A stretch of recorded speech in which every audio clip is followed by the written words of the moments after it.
मुख्तार अंसारी की बोलती थी तूती, मुख्तार के आगे पुलिस वाले ठोकते थे सलाम। माफिया अंसारी से कांपते थे लोग, अंसारी की कोठी को लोग कहते थे फाटक। गरीबों के मसीहा थे अंसारी। दादा थे स्वतंत्रता सेनानी, नाना थे ब्रिगेडियर उस्मान, जिन्होंने कर दिए थे पाकिस्तान के दांत खट्टे। माफिया मुख्तार अंसारी का रुतबा ऐसा था कि यूपी में अच्छे अच्छे लोग पानी भरते थे। क्या नेता, क्या अफसर, सब उसके सामने थर थर कांपते थे। जी हजूरी ऐसी कि जब वो जेल में था तो पूरा गैंग जेल से ही चलता था। जेल के टेलीफोन का बिल भी लाखों में आता था।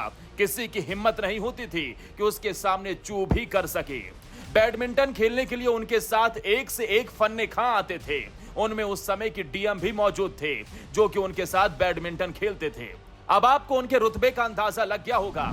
इसके अलावा मुख्तार अंसारी आजम खां और मुलायम सिंह के भी नजदीकी थे। बसपा से पहली बार विधायक बने थे और आखिरी बार साल 2017 में भी मऊ से विधायक चुनकर आए थे। 5 बार विधायक रहे और 3 बार विधायक तो जेल में रहते हुए ही बन गए। 60 से ज्यादा आपराधिक केस, उसमें कई हत्याओं का आरोप, कई हत्या के प्रयास के आरोप थे। उनमें एक ऐसी हत्या का भी आरोप था जिसने मुख्तार अंसारी को सही मायने में डॉन नंबर 1 बना दिया था। अतीक अहमद, ब्रजेश सिंह, राजा भैया, विकास दुबे से कई कोसों आगे निकल गया था मुख्तार अंसारी। साल था 2005 जब उसने करवा दी थी भाजपा विधायक कृष्णानंद राय की हत्या, वो भी पूरे फिल्मी स्टाइल में। उसके गुर्गों ने तड़ातड़ दागी 500 गोलियां और उसके गुर्गे वहां से तब तक नहीं गए जब तक उनको भरोसा नहीं हुआ कि कृष्णानंद राय नहीं रहे।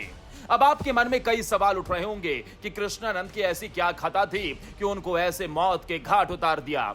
तो हम आपको बता दें कि बीजेपी विधायक का कसूर सिर्फ इतना था कि उन्होंने अफजाल अंसारी को चुनाव में मात दी थी। ऐसा कौन माई का लाल हो गया जो अंसारी बंधुओं को चुनौती दे रहा था। बस यही बात डॉन को अखर गई और फिर रची गई कृष्णानंद राय की हत्या की कहानी। और जब 28 मार्च गुरुवार को माफिया की मौत की खबर आई तो कृष्णानंद राय की पत्नी अलका राय खुशी से झूम उठी। उन्होंने कहा कि यह है भगवान का न्याय, कई अनाथ परिवारों को सुकून मिला होगा। ये तो रही कृष्णानंद राय की पत्नी की बात। जब से योगी ने यूपी की सत्ता संभाली है तब से ही माफियाओं की शामत आई है। एक एक करके माफियाओं का नंबर लगा। आपको याद ही होगा कैसे मुख्यमंत्री की शपथ लेते ही योगी ने कर दिया था ऐलान, माफिया या तो सुधर जाओ या फिर यूपी छोड़कर चले जाओ।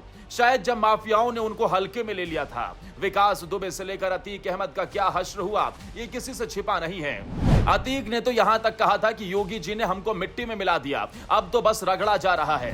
तब से ही लगने लगा था कि अगला नंबर मुख्तार अंसारी का है। लेकिन कृष्णानंद राय की पत्नी की बात आज सच साबित हो गई। लगता तो यही है जब उन्होंने कहा कि भगवान ने न्याय कर दिया। आपको बता दें कि गुरुवार की रात करीब 10 बजे माफिया मुख्तार अंसारी की मौत दिल का दौरा पड़ने से हो गई। लेकिन मुख्तार के बेटे अब्बास अंसारी और परिवार के लोगों ने प्रशासन पर आरोप लगाया कि उनको जहर देकर मारा गया है।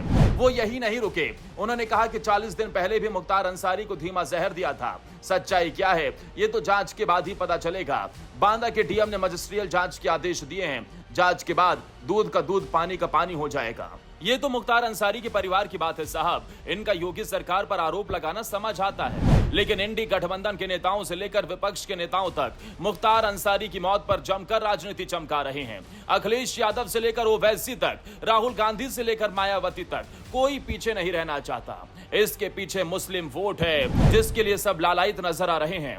इन सब नेताओं की एक ही कोशिश है कि कैसे भी मुस्लिम वोटों को अपने पक्ष में किया जाए। ये तो राजनीति है साहब, ये तो होती ही रहेगी, लेकिन जनता है सब जानती है। बात करें राज्य की शांति कायम रखने के लिए तो योगी सरकार ने कानून व्यवस्था को चाक चौबंद रखने के लिए पहले से ही इंतजाम कर रखे हैं। शनिवार 30 मार्च को मुख्तार अंसारी को सुपुर्दे खाक किया जाएगा। राज्य में धारा 144 लगा दी गई है। बांदा से लेकर मऊ तक के आसपास के इलाकों को सील कर दिया गया है। भारी पुलिस बल तैनात है जिससे कि कोई परिंदा भी पर न मार सके।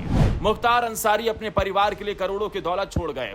आप इसका अंदाजा इसी बात से लगा सकते हैं कि सरकार ने 608 करोड़ रुपए तो जब्त किए थे। इसके बावजूद भी वो अपने परिवार के लिए करोड़ों रुपए की संपत्ति छोड़ गया। जानकार मानते हैं कि उसने इतनी संपत्ति काले कामों के जरिए ही कमाई थी। ब्यूरो रिपोर्ट, खबर इंडिया।